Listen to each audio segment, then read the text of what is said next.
Assalamu alaikum wa rahmatullahi wa barakatuh. This is your genial host, Idris Kamisa. When you saw the last program, you noticed my euphoria and my excitement. I got even more excited when I heard the favorable responses. Yes, welcome to INSPIRATE. And I want to remind all the viewers, the purpose for this program is to help you to heal, to find your niche in life, to turn your life around, be positive. I like to believe it is an authentic response to real life challenges. Today, we're going to talk about financial freedom. And when I was given this topic, I said financial freedom.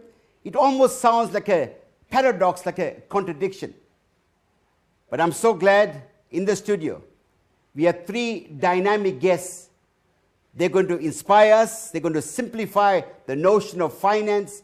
And when I go back, I'll tell my wife, hey, baby, I know it all now, thanks to my colleagues. So the first person I'll speak to is Mohammed Sidat. Assalamu alaikum, Mohammed. Wa alaikum assalam, Idris. Mohammed Sidat, I know that you are the CEO of Smart Track and you're an entrepreneur. Tell me something about what you do, Mohammed. Essentially, we are a professional services firm, but my passion is really entrepreneurship and financial freedom. Anything in the finance world, personal finance, and that's where I built my company based on the passion that we have. And it's about empowering people, it's about empowering businesses, and using training and consulting as a means to empower businesses and thereby individuals. And I can see from your smile that you really enjoy doing this. I think if you love what you do every day, you don't go to work. You just enjoy and have a passion for what you do. And alhamdulillah, that's why I think the smile resonates, is from the enjoyment and the passion, Uncle Idris. And I recall coming to your home and I see you also smile at your wife, isn't it? Alhamdulillah. That's reassuring, right? And then we have Nizam Kala, a dear friend of mine, a brother. And Nizam, tell me something about yourself, Nizam. I'm in business, an entrepreneur, and I believe that, life is about living simply and playing and working hard and smart. And by living well and growing and contributing to society, you add value, make a difference, and lovingly transform yourself from time to time and keep on growing and finding a way to serve and make a difference all the time. To the viewers, Nizam and I go back a very long time. I won't tell you how long. It will really expose us in terms of our age. But Nizam, from my relationship with you, I always noticed that you like to see a bigger picture, you're very strategic, and I regard you as a visionary. What inspires you on your daily life, Nizam? Idris, it's about loving what you do and doing what you love. And if you're passionate, you have a burning desire to succeed, you can find a way out of any situation. And if you have total faith and trust in Allah subhanahu wa ta'ala, you know that anything can be achieved. And obviously, you need that burning desire to succeed and find a different way to look at any problem. Because every problem in that, there is a solution. In it, there is a challenge there for you to grow and give back and make a meaningful contribution. So I think there's always a way out. It's just a way of looking at it, and it's a perspective. No, I'm glad you're mentioning this because we hope during the program, we're going to find solutions to real problems. And what I've seen from both of you, the passion, the energy, that you love what you do. And I think it's a message to all of us. Find your niche, find your passion, go ahead and do it, right? Then we have dear brother Mobeen. I said to him before the program, I'm the doctor of love, and I said, you're also a doctor of love. But Mobeen, I don't like competition, And Mobeen, give us just a brief background about yourself. I know the viewers have heard something about you, but it's good for reinforcement purposes. Doc, if you want me to sum it up in one sentence, I'm an entrepreneur by heart. And everything I've done in my life since the time I've been at school was driven from entrepreneurship. So I run a group of companies, but the one that I'm most passionate about is my events company that I run, because that's where I get to make the biggest difference. And that's like my fellow colleagues here talk about, having a passion and enjoying what you do. That's essentially what I enjoy doing, and that's why I do it, and I make a huge difference in what I do. In fact, to the viewers, I cannot really say enough about this. Have passion. Commit yourself to that. Because the bottom line for me, I don't know if you agree or not with me, is that you leave the world a better place. And Mohammed, just coming back to all of this, right? From your own understanding, I know financial freedom, if you're asked what it means, I mean, to me it means, you know what? I'm free from money. I don't have any money. Or else financial freedom means for the rest of my life, I'm not going to be worried about money. Is that possible? I think it's possible. I think when we talk about financial freedom, we need to break it down. Number one, what is freedom? Freedom is the ability to do what you want to do, when you want to do it, and how you want to do it. The fallacy about financial freedom is it doesn't mean that you have to necessarily be a millionaire or a billionaire. All it means is that if you live within your means, if you make a difference, if you're passionate, and I believe that money will follow passion. So you either can decrease expenditure on one end, look at your debt levels on the other end, or increase, and where my real passion comes in is on the entrepreneurship factor, because as soon as you scale something, you can earn more and more and more, inshallah. Okay. Nizam, to you, financial freedom, what thoughts come to your mind? What image is conjured in your mind?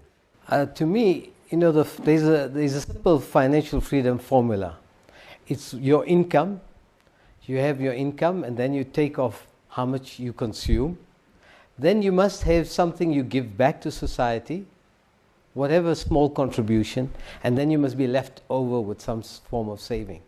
So if you have that simple formula of production, less consumption, less contribution to giving back to society, equals some saving, that's financial freedom, because that saving has a multiplier effect over time, and that you can have that being reinvested, and you can leverage that saving from time to time. So from what you are saying, Nizam, it's never too early to start this process. It's never too late, and it's never too early. So there's hope for me, Nizam. There's a lot of hope for you, my brother. Oh, let me so tell you. reassured. I was about to bite my nails, I think one of the things that, as parents, we need to start very early with our children, because one of the things is we teach them about reading, literacy, numeracy skills, and whatever. But we don't. In the old days, I think we were taught to work in the shop or in the business at an early age. Today, we feel we should encourage our children to go there and start getting that little bit of involved in practical day-to-day operations, because what happens, that's where that talent starts of entrepreneurship at a very early age. Mobeen?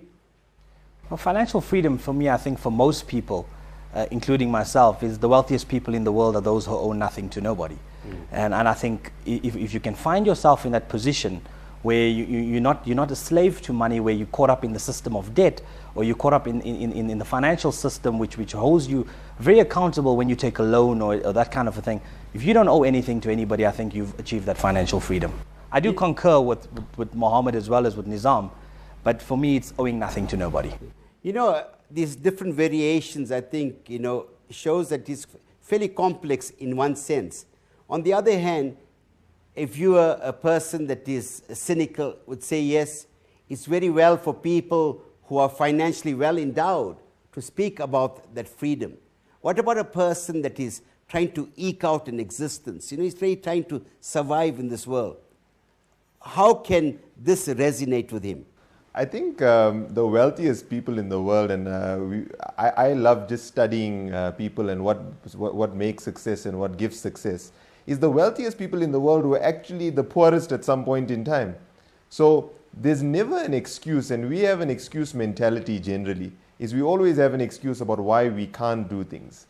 But we need to look at how we're going to use money as an enabler, as a vehicle, to get through the various levels to where we want to be. To different people, it may mean different things.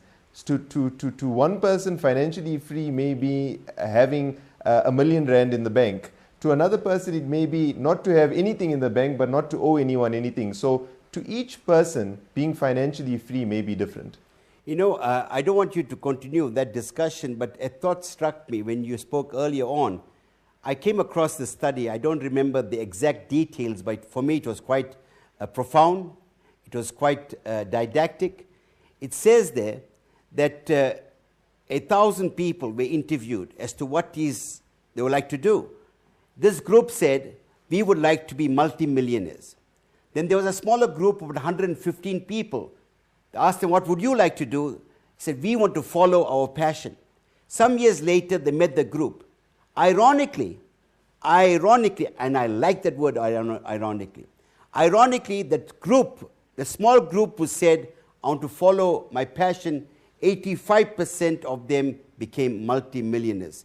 We'll be back immediately after this break for our second component.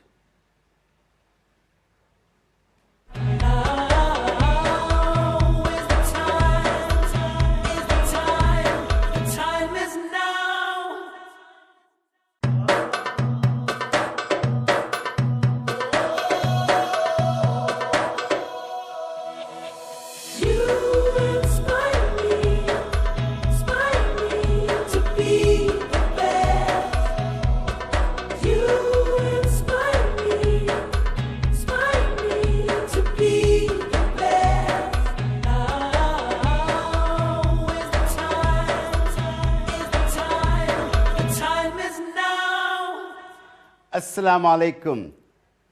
Welcome back to INSPIRATE. I'm sure in the first segment you were stimulated. And now we're going to discuss some very hard and critical issues. But before I do that, Nizam, you wanted to respond to what I said earlier on. Yeah, Idris, you know, when you were saying how come those people who followed their passion succeeded and achieved financial freedom, I think it's very clear that in life, those people had a vision of where they wanted to go. And if you know where you want to go, and then why you want to do it, you have a purpose, and then obviously you have a clear identity of who you want to become, then obviously things start falling in place. Then you then say your values are aligned, you have the right belief system, then you have the skills to support you to get there. Most important, you are somebody, or those people have taken massive action. And then regardless of environmental factors, they perceive the world very positively. So they look at things not like how they look. They make the world look like how they want to see it. And once they see it, they create the world, because if you create it and they say what you visualize and what you can see in your mind's eye, you can realize. So the key factor is what? Having the right mindset, the right skill set, and the right tools. And most important is bringing the head, the heart, and the hands together. So they had that passion, that drive from the heart. The head, they had a clear psychology of winning, wealth psychology, and then most important, they took massive action. You know, Nizam, I just want to interrogate one of the things that you mentioned. I often heard this from people, right? It's about your belief system, your beliefs, because your beliefs informs your behavior and your attitudes. How critical is for any individual who wants to enjoy financial freedom, what should his belief be? If you break up beliefs, right, you'll have 4 levels of trying to understand one. The weakest form is just understanding about a subject. Then you create an opinion. Then you create, from an opinion, you take it to a belief. And once you transform a belief into a conviction, then those people become unstoppable. And that's why that belief system or that conviction, it's that there's a knowing. You know that you can achieve it. It's not, you're not doubting. Instinctively you have that knowing. And then things start turning in your favor. And Allah subhanahu wa ta'ala just guides things. And then you just start meeting the right people, you connect, things happen, and then you say, luck favors those who work hard. And then they say he's very or she's very lucky. But you know what? It's aligning all those different elements, the head, heart, and hands. Nizam, very well said. In fact, I want to recommend strongly, you need to have your own television program.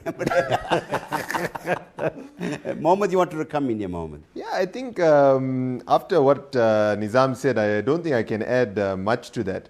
But I can tell you that whatever Nizam has said, I've lived it.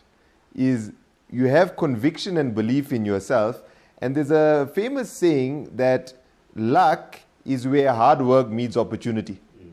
And you can't just have luck. We believe in taqdeer, but you have to work hard and the opportunities will come. And people can feel that passion. When you speak to someone, when you're selling to someone, when you're talking to someone and you're passionate, like I'm passionate about entrepreneurship, I think we all are. When we speak to each other, you can feel that passion coming out and people want to do business with other people who are as passionate or more passionate than them. Because it's true, in life, enthusiasm is contagious. When you're positive, you impact on the lives of other people and they begin to believe in you. Mobeen, I want to ask you a question, right? You've been involved, and as a young person, as I said the last time, all of us are inspired by your thinking, by your attitude. What is it that drives you? For you, when you look at wealth, what does it mean to you? Well, there's two things that wealth means to me. The one, it gives me choices to live the life that I'd like to live. But the second one, which is very close to me, it allows me to affect the people that I want to affect. And without wealth, I can donate my time, but time is not scalable. I can't give more than 24 hours of my day. But if I can make an exorbitant amount of wealth, I could affect people globally. So for me, it's more about how well can I live and how many people's lives can I change. Further to that, for me, what drives me is I always have the end in mind. And I write a 500-year plan. And people always ask me, why do you write a 500-year plan? It's stupid. But as far as I'm concerned, it's always greater than me. It's not about me. I'm just a tool or a vehicle now. There's going to be somebody after me. And it should continue, and I should leave a legacy where the next person continues to change the world, to make a difference in the world, and to do great things. Because if people only think for 40 years or 50 years, it's very hard to see the big picture. What drives me most, when I look at that 500-year plan, it gives me a different belief system to the average human being who doesn't have it. Because if you got the right thoughts, it'll drive your feelings, and your feelings will drive your actions, which will in turn drive your results. And that's how I get very results driven, when I have the right beliefs and thoughts in my mind. Viewers, you might have discerned from the different responses from each of my august guests, the whole idea is not wealth for its own sake, but to serve. Therefore, one of the recurring themes in our program is, are you learning to earn or learning to serve? Just, as a point of interest. The other day, I sent a Twitter message. I said there, those who serve others are vibrant and enthusiastic, but those who serve themselves are pathetic and apathetic. And I find that. I find people that use their wealth to uplift other people, they are loving, happy people, because their intentions are noble. They don't have an insidious intent or people of expediency. In terms of your own relationships with people, and Mohammed, I know you also travel the world, what has been your experience? I think to go back a little bit, Uncle Idris, is money should be an enabler. It must be a tool. It shouldn't be something that we slave to. And I'm going to use an example in my own life that's pretty close to my heart, and I may have shared it with some of you previously. Is a few years ago, my son had a very, very bad accident, where it was touch and go at a point in time as to whether he would live or not. And alhamdulillah, with Allah Ta'ala's grace, he is with us today and he's healthy and he runs around and he's a joy to us as any child would be. But at that point in time when he had an accident, I would have given anything and more for him to be okay. And that taught me a very, very important lesson. And I think it changed my mindset about money. Because prior to that, I think I used to chase. And after that, when you realize that money is an enabler and there's more important things than money, then money starts following you. And it's almost, amazing with Allah Ta'ala's grace that happens. And, one of the things that when I look around, if you look at our society, you look at the world over, there is the issue of poverty. And secondly, if you look at people involved in debt, many of them are crying out for help. They're desperate, from one MasterCard to another MasterCard, borrowing, cheating, and lying. How can we stem this tide that is eroding families and societies, creating marital problems, societal problems, and institutions, where people that are highly respected in organizations, suddenly there's a call for that individual because he has not paid a loan. There are loan sharks everywhere. So there is this vicious cycle. I know it's a conundrum. What simple steps can people take to respond to the challenge, Nizam? You know, the big thing is that, you know, when you come back to that formula I talked of earlier, when we were talking of financial freedom, one of the things was we saying that you must be debt-free. And I think it's a very important, one has to live within their means. And if you live within your means, you can achieve anything. So by not managing our lifestyles, not living up to the Joneses, you know, and managing that whole state. Because what happens, we go into that state, or that emotional state, right? That we want to just experience joy and have fun and a lot of extravagance and all that. But then what happens when reality hits us, when the paycheck comes home, then we realize that, listen, we get angry because now we can't meet our bills. So we go into that state of anger. And then what happens? We start fearing the future because now suddenly you get into that state of saying, how am I going to meet the bill for next month? And then you go into that debt trap. And that debt trap is just the vicious one. Then what happens when you lose your furniture, your house, or your accounts get closed, then there's that sadness comes through. And then you start feeling sad that, you know what, now I've lost something, I've lost my house, or I've been embarrassed or whatever. So I think staying out of debt as a person is very critical. And the most important thing is to live within one's means. In fact, you know, one of the points I'd like to explore maybe in the next segment, do you think perhaps in our homes and everywhere else we are guilty of instant gratification? Our children are growing up with that, and I think one of you mentioned the whole idea about, you know, literacy, financial literacy, far as our children are concerned. Anyway, we'll be back in the third segment to talk about these issues, and I'm sure, as I said earlier on, that I'm enjoying it. And I'll go back home and tell my wife, darling, I know it all now. We'll come back to you in a moment.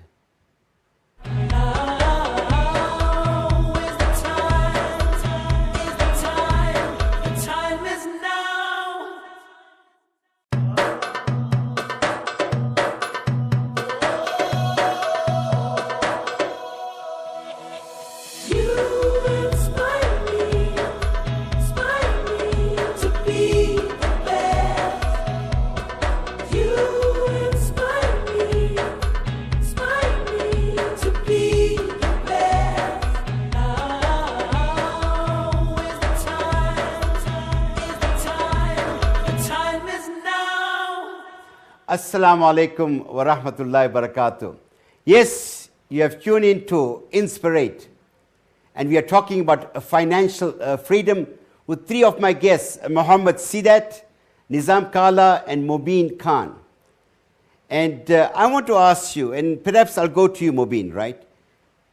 Often when people look at us, clad, looking so well attired, well spruced, they have a notion that we had no struggles.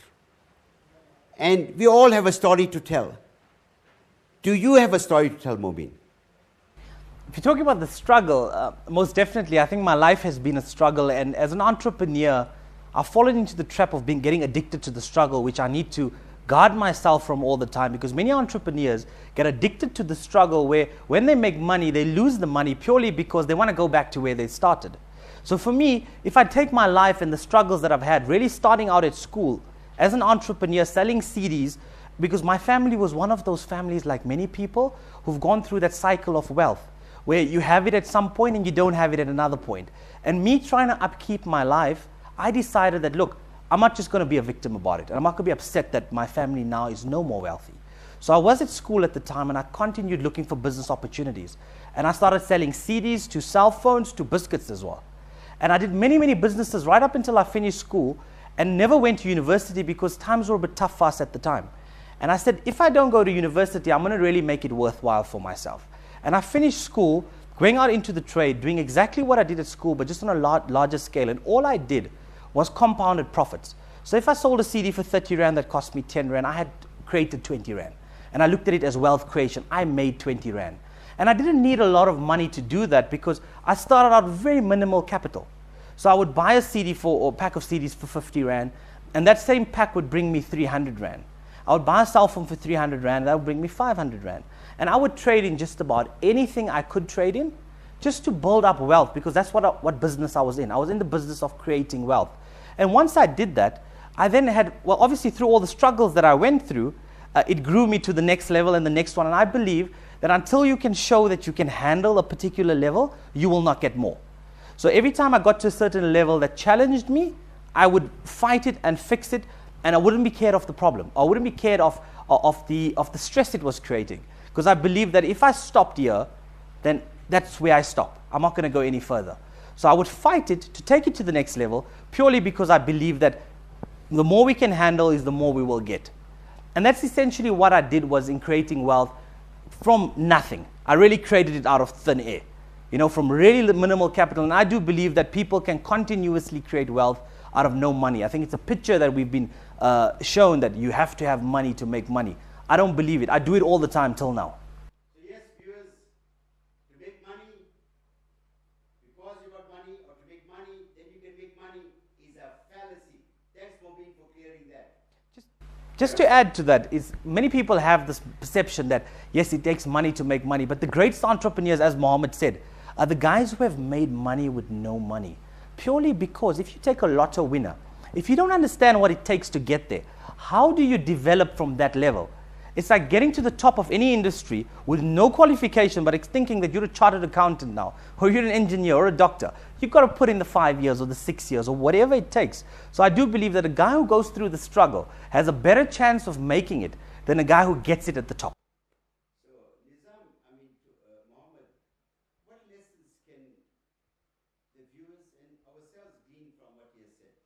Well, I think one of the biggest lessons that entrepreneurship teaches, and any established entrepreneur will tell you, is to, number one, never give up. Is to always push through, because you never know, even through hard times, where the next opportunity will arise.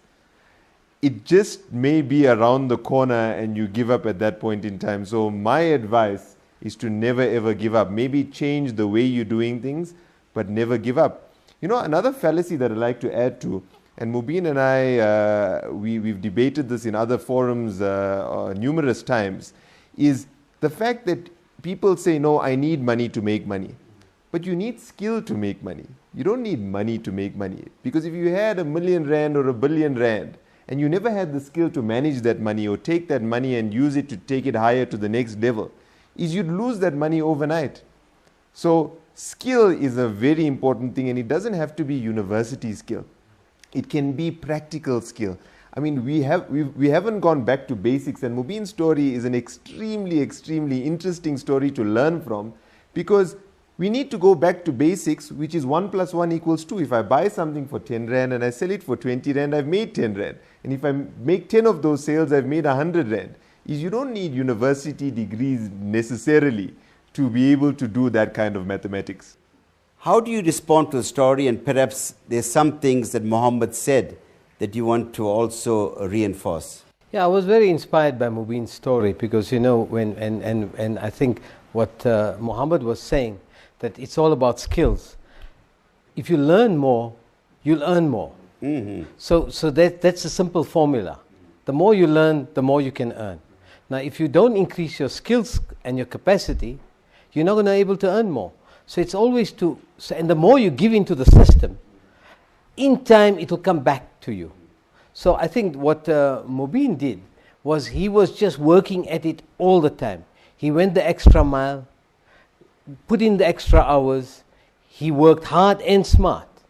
And the combination of working hard and smart, and then having the right psychology, and making sure that he thinks all the time on his feet, you must succeed. At some point, the thing has to give, and everything will fall in your favor.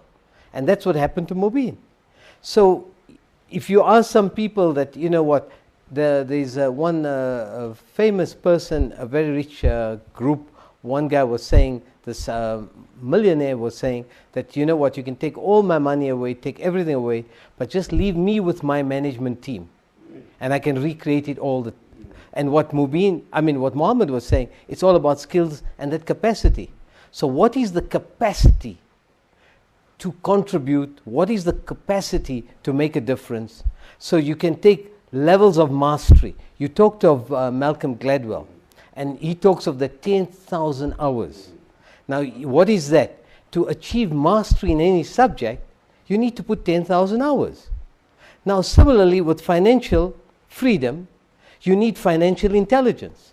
And what is financial intelligence? It's about planning. Then you learn how to make more money.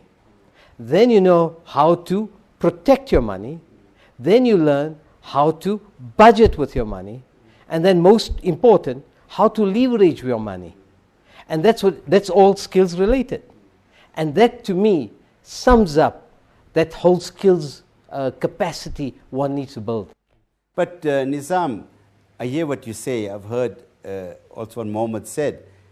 But beyond skills, surely the person must have the attitude, isn't it? The right kind of attitude. That to me is very critical. How important is the right kind of attitude? The first thing is an attitude of abundance. And the most important thing is an attitude of gratitude. Because you know what?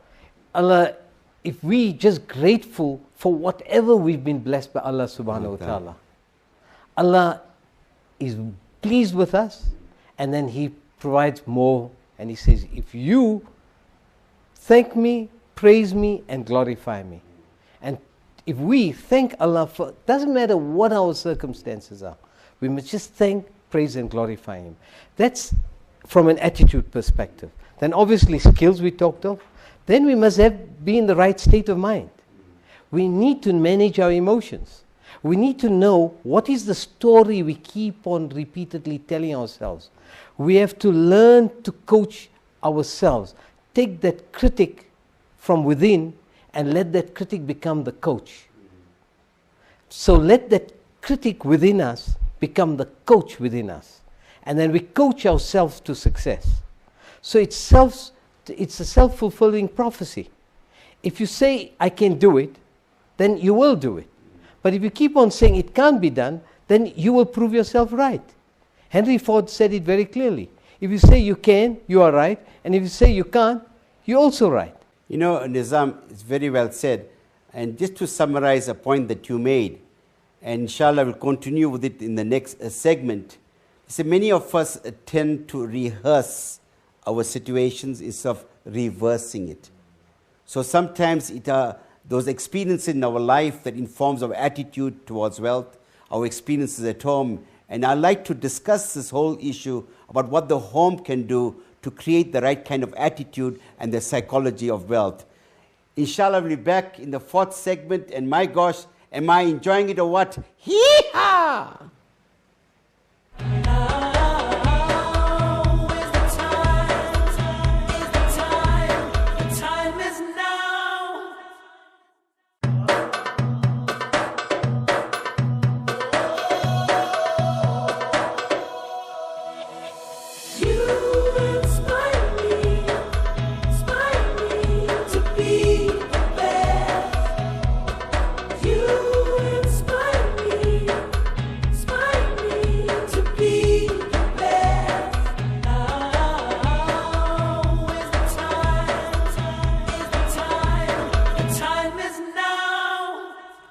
Assalamu alaikum wa rahmatullahi wa barakatuh. Welcome back to the last segment. There are many questions that are streaming in, and I want to ask my beloved brothers 2 questions. Don't sweat, Muhammad. They won't be too difficult, I'm sure, with your competence and proficiency. A question that has been asked, what's the difference between good debt and bad debt? I think if I can take this one, Idris, people often talk about good debt and bad debt, and that is true. There is good debt and bad debt. Bad debt is consumption debt, where you're using your credit card on a day-to-day basis to make purchases or unnecessary purchases, luxury purchases which you know you can't afford when that credit card bill becomes due. Good debt is debt where it's backed up by an asset. Now a car, contrary to popular belief, is not an asset. It's a depreciating asset. So the chances are at some point in time you'd recover your debt or you'd be the value of the asset on a car will be below the debt level. Where there's good debt is, for example, a property. We all know that over time, property increases in value. So to have debt attached to property is good debt, because you, inshallah, you'd be able to service with the income from that property. You can service the debt, and inshallah, in time, you won't have any debt on that property. So that's what we refer to as good debt. Do you want to add to what Muhammad has said? I think Mohammed has summed it up very nicely, and I think if we live according to that principle of managing our good and bad debt and continuously investing our money maybe into property or things that generate more income or more equity and value in our lives, then I don't think you should have a financial problem over a period of 20 years if you make a plan for 10, 20, 50 years. In fact, one of the questions that was also asked, and this person has indicated that I'm 65 years old and I've made many mistakes in my life. How do I ensure that my children and my grandchildren do not make the same mistakes in terms of the issues you are discussing, financial literacy and financial freedom? I think it's all about, it's never too early to start. I think Uncle Nizam talked about that earlier on in the show, is to inculcate that financial literacy in our children from a very young age and a very early age. And that is not a mathematical literacy. It's not 1 + 1 = 2. It's to understand the value of money, to understand that money is an enabler. Sometimes we brought up with the myth that money is evil, and we told bad things about money.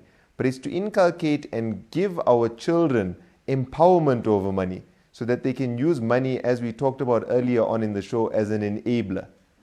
In fact, I remembered some years ago, I met someone at the airport and he was telling me one of the habits he had, and I thought it was a wonderful habit, a habit perhaps all of us can inculcate in our homes. He says, when my wife and I decide to go for shopping, and we tell our son, Muhammad, we're going shopping tomorrow, this is your allowance. What would you like to buy for this? Nothing more or nothing less. He said, over a period of time, he got used to the idea. He also understood the value of money. But coming back to financial freedom and this particular topic, I can say with conviction, I'm sure the viewers themselves will say it was very stimulating. But what are some of the practical things that the viewer at home can do? Because, and I want to also tell them, psychologists have said that if you do not change within the next 48 hours, it's unlikely you're going to change.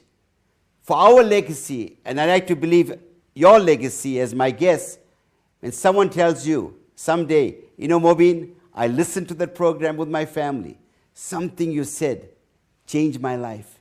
Today, we are very, very happy. So what can they do at home to make a difference? Well, I think if we get the concept of saving and the concept of wealth creation in motion, even if it's through a very small amount of money. So like Nizam said earlier, that your income, less your consumption, less your contribution equals your saving. If we can set that saving and just break it up into one more pot, say we'll have saving for long term, saving for short term, as well as create a little play account that you want a nice car, or you want to live a great life, which I think is highly necessary if that's what you like, in terms of rewarding yourself, because hard work with no reward is actually somewhat a disappointment on your part. Invest that money in yourself, have your long-term saving, have your short-term saving, but set it up with a little bit of money, because that's essentially how I run my life. I take a small percentage for education, which I invest, and I fly around the world and try to educate myself as much as possible, spend time with the best in the business. So that's a part of my wealth that goes into education. I do long-term savings, short-term saving, and a part of my money into investing back in myself that gives me the reward to go on. So I believe if we set that up from now, even with a little bit of money, it'll build a lot of momentum. And if we look at it in a 20-year period and pass that on to your kids as well, in a 20-year period, there will be some kind of an income or nest egg created. Whereas if we just got caught up in the cycles of debt and consumed all our money, there would be nothing in the 20-year period. You'd be just chasing yourself round and round, looking for money all the time. Yes, viewers, I think one of the things that we need to understand, that saving is not a luxury but an imperative. Saving is an imperative. Nizam, what lessons, what can people do, what practical steps any individual can do, a person, the family, be it alone, something that he needs to do now? Yeah, look, if you look at it, first of all, we talked of having the right mindset. So having the right mindset, that is all about the head, right?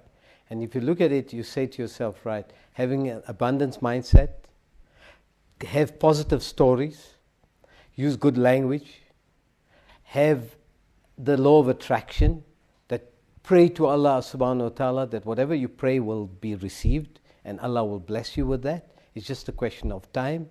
So be positive about that. So in terms of getting that psychology right, that wealth psychology right, and getting that financial freedom psychology right.